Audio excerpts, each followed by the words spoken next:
হাসিনা সরকারের পতনের পর গত কয়েক মাসে পদ্মা দিয়ে অনেক জল গড়িয়ে গিয়েছে। ক্ষমতায় এসে পাকিস্তানের সঙ্গে ফের সরকারিভাবে ব্যবসা বাণিজ্য শুরু করেছে ইউনূসের সরকার। আর এখানেই শেষ নয়। কথায় আছে, প্রকাশ্য শত্রুর চেয়ে বন্ধু বেশি গোপন শত্রু অনেক বেশি ভয়ঙ্কর। বন্ধু বেশি গোপন শত্রু যে কতটা ভয়ঙ্কর তা ভারতকে দেখলেই বোঝা যায়। স্বাধীনতার পর থেকেই বন্ধুত্বের নাম করে বাংলাদেশকে লুটেপুটে খেয়েছে ভারত। বাংলাদেশের অর্থনীতি, রাজনীতি, এমনকি বাণিজ্যিক খাতকে প্রত্যক্ষ ও পরোক্ষভাবে নিয়ন্ত্রণ করত ভারত। বাংলাদেশ থেকে একতরফা সুবিধা নিয়েছে তারা। এখন যখন বাংলাদেশ ভারতীয় বলয় থেকে বেরিয়ে স্বয়ংসম্পূর্ণ হচ্ছে, ঠিক তখনই তোলপাড় শুরু হয়ে যায় ভারতীয় মিডিয়ায়। একের পর এক প্রোপাগান্ডা ছড়াতে থাকে তারা। ডক্টর মোহাম্মদ ইউনূসের হাত ধরে বাংলাদেশের এগিয়ে যাওয়া যেন রাতের ঘুম হারাম করে দেয় ভারতের নরেন্দ্র মোদী সরকারের।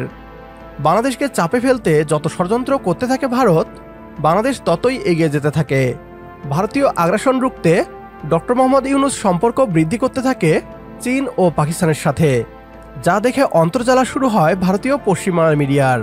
তারা নির্লজ্জের মতো মিথ্যাচার করতে থাকে বাংলাদেশ ও পাকিস্তানের সম্পর্ক নিয়ে। এ নিয়ে কি বলছে তারা, আসুন তা দেখি। হাসিনা সরকারের পতনের পর গত কয়েক মাসে পদ্মা দিয়ে অনেক জল গড়িয়ে গিয়েছে। মুজিবের বাংলাদেশকে ক্রমেই মিনি পাকিস্তান করতে উঠে পড়ে লেগেছেন মৌলবাদীরা।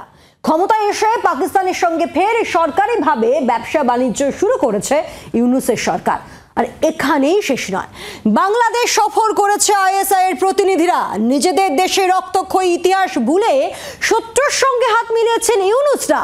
এবার সেই হাতেই হ্যারিকেন ধরার দশা। কথায় বলে, বুদ্ধিহীন বন্ধুর থেকে নাকি জ্ঞানী শত্রু পাওয়া ভালো। আর বন্ধু যদি পাকিস্তানের মতো হয়, তাহলে অগস্টের পালা বদলের পর থেকে পাকিস্তানের পার্টনার ইন ক্রাইম হয়ে উঠেছে বাংলাদেশ। বাংলাদেশের নতুন সরকারের মাথারা তো গত কয়েক মাসে ভারতকে নিয়ে কম মন্তব্য করেননি। প্রকাশ্যেই পাকিস্তানের গুণ গিয়েছেন, সুযোগ নিয়েছে ইসলামাবাদও। ভারতের পূর্ব দিকে ফের নজর গিয়েছে তাদের। জানুয়ারিতে পাক সামরিক বাহিনীর প্রতিনিধি দলের সদস্য হিসেবে বাংলাদেশ যান আইএসআই কর্তারা। টিমে আইএসআই এর প্রধান লেফটেন্যান্ট জেনারেল আসিম মালিক ছিলেন বলে দাবি।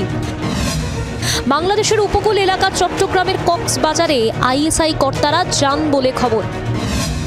টার্গেট খুব স্পষ্ট, ভারতের পূর্ব উপকূলের কাছে নিজেদের উপস্থিতি বাড়ানো, পাশাপাশি নতুন করে ভারতের উত্তর পূর্বে অশান্তি তৈরি করা।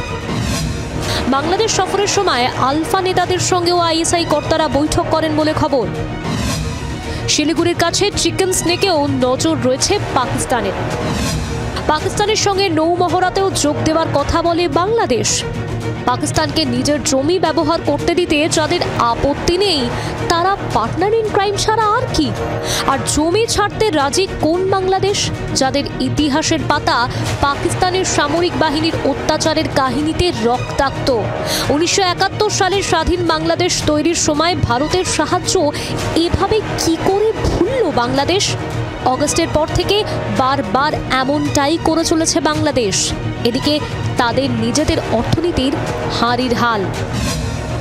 বাংলাদেশে বস্ত্র, বিদ্যুৎ, ব্যাংকিং প্রায় সব ক্ষেত্রে ভারতীয় বিনিয়োগ রয়েছে। বাংলাদেশের বৈদেশিক বাণিজ্যের বড় অংশ ভারতের উপর নির্ভরশীল। পদে পদে ভারত নির্ভরতা। তারপরেও এই পাকিস্তান প্রীতি, বিপদ আশঙ্কা করেই হয়তো ৭১-এর জন্য ক্ষমা প্রার্থনা, ক্ষতিপূরণের মতো কথা বলছে ঢাকা। কিন্তু তাতে কি আর হাওয়া ঘুরবে? ব্যুরো রিপোর্ট, জি24 ঘন্টা। বাংলাদেশকে নিয়ে ভারতের কত চিন্তা, আহা! এ যেন মার্চে মাসির দরদ বেশি। প্রকৃত সত্য হচ্ছে, বাংলাদেশ ভারতের জন্য ছিল সোনার ডিমপাড়া হাঁসের মতো। আর এই সোনার ডিমপাড়া হাঁসকে হারিয়ে পাগল প্রায় নরেন্দ্র মোদীর ভারত। এখানে পশ্চিমবাংলার মিডিয়া বলছে বাংলাদেশের সব ক্ষেত্রে ভারতের বিনিয়োগ রয়েছে। বাংলাদেশের বৈদেশিক বাণিজ্যের বড় অংশ ভারতের উপর নির্ভরশীল। তাদেরকে বলতে চাই, বাংলাদেশের মানুষ ভারতীয় বিনিয়োগ চায় না, আর দরকার নেই ভারতের সাথে অসম বাণিজ্যের। যে বাণিজ্যে একতরফাভাবে লাভবান হয় ভারত। এদেশের ৮০% মানুষ চায় ভারতের সাথে সকল চুক্তি ও বাণিজ্য বাতিল করা হোক। একমত হলে কমেন্ট বক্সে ইয়েস লিখে জানিয়ে দিন আমাদের। সেই সাথে ভিডিও শেয়ার করে দেখার সুযোগ করে দিন আপনার বন্ধুদের।